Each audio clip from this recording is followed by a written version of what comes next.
scariest thing a parent can say is "not my kid." That's the scariest words I ever hear a parent utter. Nina, Absolutely, you're with us right. at the yeah. Nina, you're at the table with us. You're a college. You're in the midst of all this.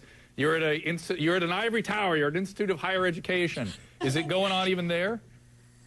I would imagine so. From the research that we've done with Wired Safety, we see that sexting starts as young as ages 10 and 11. And oh my gosh. Usually it's because they want to get the attention of an older guy or an older girl, or they just don't want to disappoint the person they're dating. And so I'd imagine the dating aspect plays more into college now. Oh, your lights are out there, huh? Well, yeah, get on up and fix your light there, Nina. I know, the motion sensors here.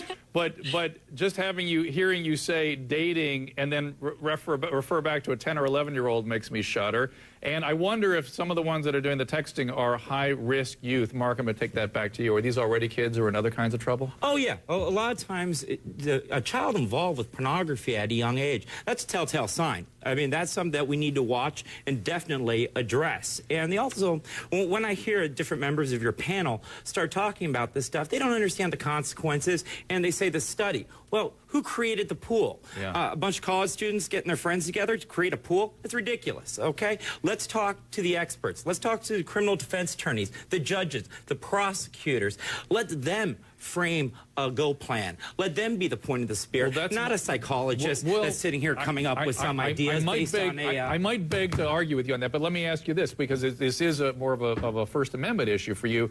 Really, because people can't behave civilly on the internet, do we have to create laws? Do we? No, I don't think we need to create laws sitting here and saying and trying to put a Band-Aid over it. But when you talk about these children, and sometimes we talk about children, that's a 17-year-old. And now we're getting somewhere where we expect more maturity. And you know what? Sometimes kids do dumb things. I call it stuck on stupid, okay? And you have to deal with it as it comes. And as a defense attorney, I have. But to sit here and try having regulations come in and have a knee-jerk reaction to shows like this and other media because we had a sad case here, a sad case there, that is completely ridiculous. Okay. Cooper, you there. There you are, Cooper.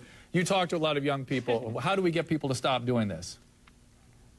Well, you know, you made a good point about parents understanding the whole idea of the frontal lobe, because it's more than just not understanding consequences. Impulsivity, risk-taking behavior, that's where it all happens. So if that's not developed yet, you can't, even though your child can express a choice and express something, parents make the mistake of thinking the child understands the full consequences of the things that they're saying. So it's really important for an older sibling, a parent, somebody to come in and have a conversation, because you're talking about kids that are an age where part of development is your sexual identity. So if you're trying to figure out, who am I? Am I straight? Am I gay? Do I believe in abstinence? And part of that is technology is now available to you, and you're starting to sext and do things, and you're feeling good about it. You've got to be able to talk to your kids about this and say, look, I know this is a weird conversation, but we need to have this conversation because you're not going to really understand. You're going to send something to a boy, it's going to be a problem, and I'm not going to be able to do anything about it at that point.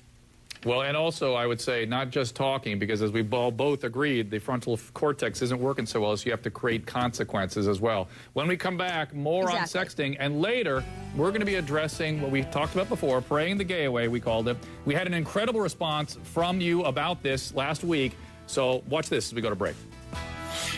And for you to sit here and say that you can overcome it, but we don't promise change. Well, your billboards do, your conferences do, and when that doesn't happen, where do you leave people? Shame and guilt-ridden, and kids nowadays are killing themselves.